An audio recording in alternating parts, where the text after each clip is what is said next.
The Thule Society. Okay, this one's got it all. The opulent mystical beliefs and a horrifying eerie connection to the rise of Nazi Germany.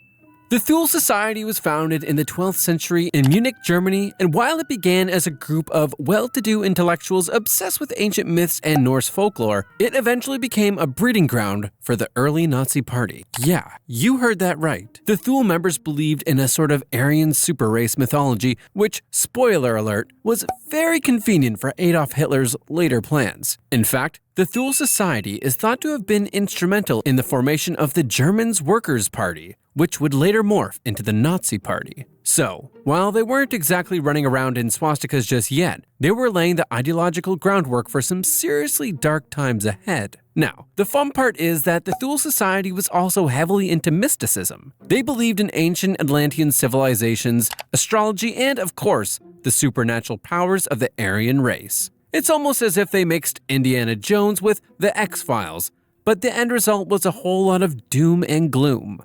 If you were to join this group back in the day, you might have found yourself reading esoteric texts on how to channel the power of the stars or how to summon an ancient deity. But be warned, it wasn't just for funsies.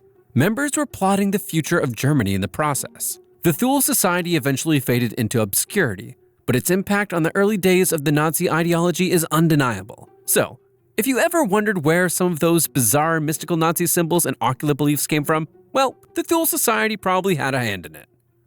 The Rosicrucians. Picture this: a secret society founded in the early 17th century that combined alchemy, mysticism, and Christianity. Sound like something you'd want to be a part of? That was the Rosicrucians for you. The group emerged out of nowhere, claiming to possess knowledge of ancient order dating back to the Egyptian times. And they supposedly had the secrets to eternal life and wealth. Talk about an attractive offer. Their symbol was a rose crucifix, and their manifesto, the Fama Fraternitatis, hinted at a world-changing secret knowledge locked away in their vault. For centuries, they were rumored to have controlled vast treasures, secret libraries, and even mystical healing arts.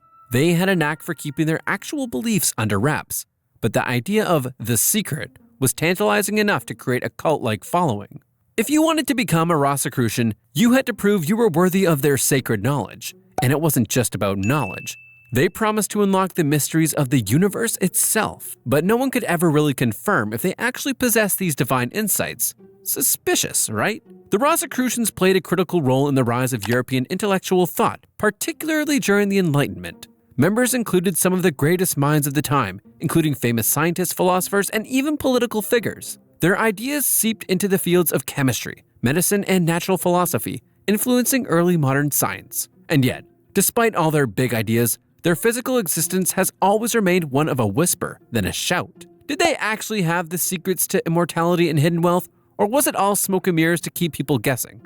To this day, historians aren't quite sure. Although the Rosicrucian order isn't as prominent today, groups claiming to carry on their legacy still exist. Some see them as precursors to the Freemasons, while others speculate they're still hiding their deepest secrets in some dusty old library somewhere. And honestly, that's half the fun. The Knights Templar. Okay, here's a society that's probably been the subject of way too many conspiracy theories, and for good reason. The Knights Templar were a medieval Christian military order that rose to prominence during the Crusades, and they were wildly successful. Think of them as the medieval equivalent of today's elite mercenaries, but with a dash of religious fervor thrown in. They amassed incredible wealth and power, owning vast tracts of land across Europe and even controlling banking systems at one point. Not bad for a bunch of monks in armor, right?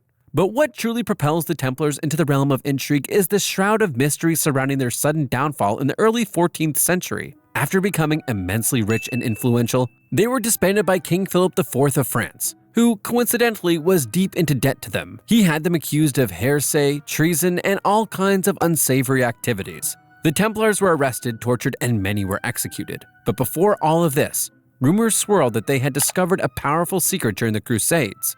Perhaps the Holy Grail or even the Ark of the Covenant. Some believe they didn't just disappear, they went underground, taking their secrets with them. Maybe they're still around today, pulling the strings from behind the scenes. It's no wonder the Templars have captured our imaginations for centuries. From the Da Vinci Code to countless other books, movies, and theories, they remain the epitome of what if in history. And honestly, we may never know the full truth, but the next time you see a secretive group or a mysterious symbol, just remember, the Templars might be watching. The Order of the Golden Dawn. If there was ever a society that could be described as a lot of drama, it was the Order of the Golden Dawn. Founded in the late 19th century in England, this secret society was obsessed with the occult and esoteric magic. Think tarot cards, astrology, Kabbalah, and all that mystical jazz. The Golden Dawn was home to some of the most famous occultists in history, including Aleister Crowley, who, let's be honest, was essentially the bad boy of the occult world. At its height, the Golden Dawn attracted high-profile members from all walks of life, including writers, artists, and politicians.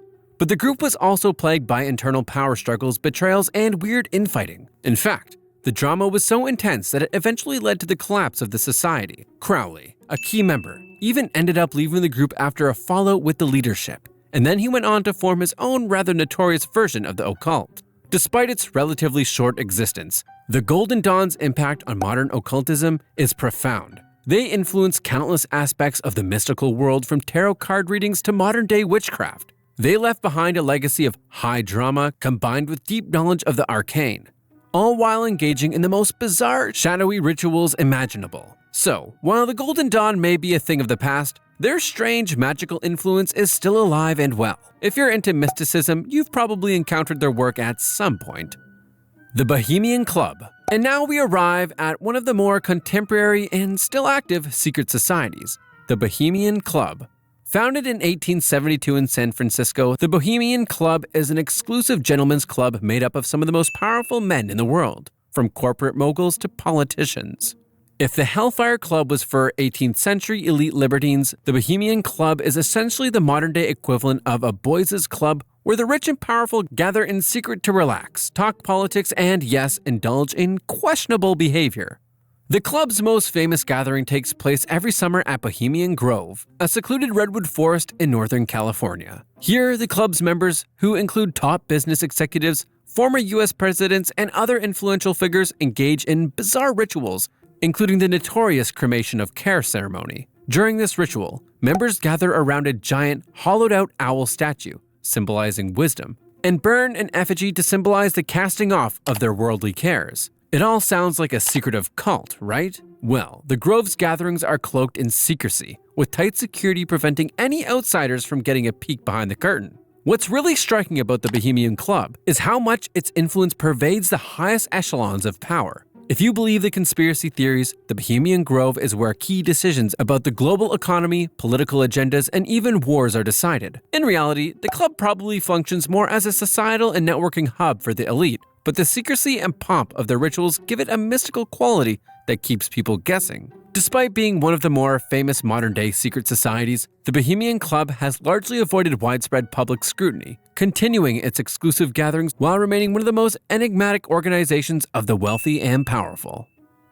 The Assassins. The Assassins. No, not the ones from Assassin's Creed video games, although those are fantastic. We're talking about the real-life Hashashin, a medieval sect of Shia Islam who earned their fearsome reputation in the Middle East. These guys didn't just hide in the shadows. They operated with surgical precision, sneaking through crowds and taking down political figures with lethal efficiency. Their influence spanned across centuries, from the 11th to the 13th century, and their methods were stuff of legend. At their peak, the assassins controlled a network of fortresses scattered across the mountains of Persia and Syria, where they trained and indoctrinated their followers. The group's founder, Hassan-i Saba, established a doctrine of fantastic loyalty and total secrecy.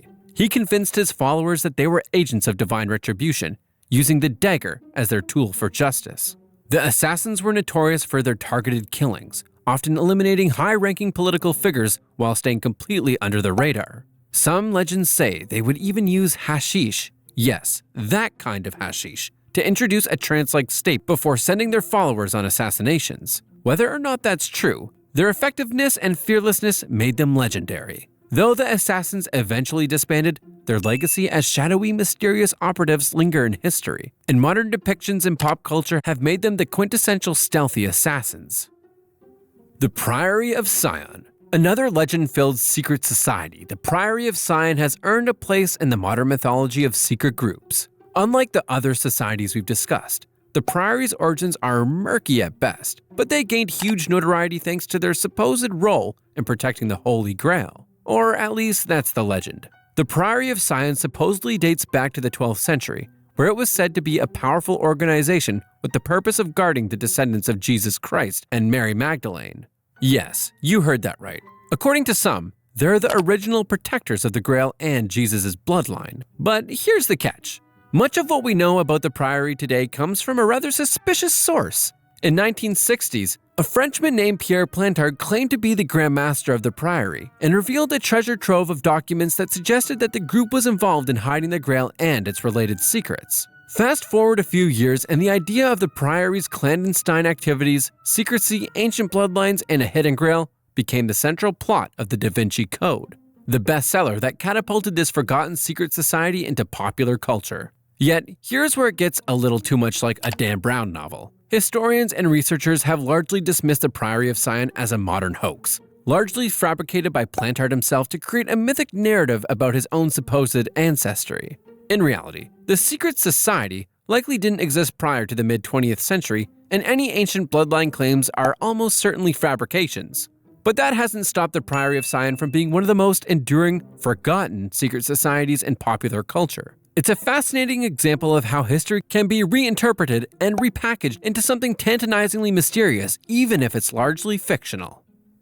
The Hellfire Club. Let's take a moment to explore what could very well be the 18th century version of Jersey Shore, if you swapped out tanning oil for whiskey and did away with the whole decorum thing. Enter the Hellfire Club, an exclusive, not-so-secret society where mocking religion was the main agenda. Founded first by Philip Wharton in 1718, this club was made up of Britain's elite, including politicians, nobility, and even a few religious figures, though they probably weren't on the same page about their sacred activities. The Hellfire's club's gathering were held in hidden locations, like the infamous Medmenham Abbey, where the rulebook went out the window. Rituals involved everything from mock religious ceremonies, where they ridiculed Christianity, to naked feasts and mock sacrifices, with no animals harmed, thankfully. The members saw their meetings as a chance to defy convention and live without the constraints of morality. It wasn't just about throwing lavish parties. It was about scandalizing the public, flaunting their wealth and privilege, and mocking the very systems that had helped elevate them. But here's the twist. While the club's shenanigans were wildly controversial, the Hellfire Club wasn't purely about shocking the public or indulging in hedonism. Underneath all the naked banter and sinful rituals, there was a deeper political purpose at play. Many members were high-ranking politicians, including figures with ties to the powerful Whig Party, and their gatherings gave them a chance to forge alliances, make decisions, and advance their interests in ways that were far from public view. As much as they enjoyed indulging their vices, they also knew that networking behind closed doors was key to maintaining power. The Carbonari. Let's rewind to the 19th century, when Italy was not the unified spaghetti-loving nation we know today, but rather a fragmented patchwork of city-states, kingdoms, and foreign territories. Enter the Carbonari, an Italian secret society that would make even the most dedicated revolutionaries proud. These guys weren't content with the status quo. They were fiercely dedicated to one thing: the unification of Italy and the ousting of foreign powers from their homeland. The Carbonari, whose name roughly translates to charcoal burners, a nod to their humble roots, were united by their desire to spark change. Much like the Freemasons, they embraced secrecy, forming a network of cells that would communicate in code, plot uprisings, and stir up rebellion. They were the original underground political activists, rallying together not just to challenge foreign rulers, but to redefine what it meant to be Italian. They were true revolutionaries, fighting for freedom and self-determination long before it was fashionable. What's fascinating about the Carbonari is their sheer audacity. They didn't just sit around discussing ideas, they acted. In 1820, for example, they were directly involved in the Neapolitan Revolution and attempted to overthrow the Bourbon monarchy. Though the revolution ultimately failed, it proved that there was a significant movement of Italians ready to rise up. The Carbonari's boldness inspired other uprisings across the country, and though they didn't immediately unite Italy, they lit the fire that would eventually lead to the Risorgimento and the unification of Italy in 1861.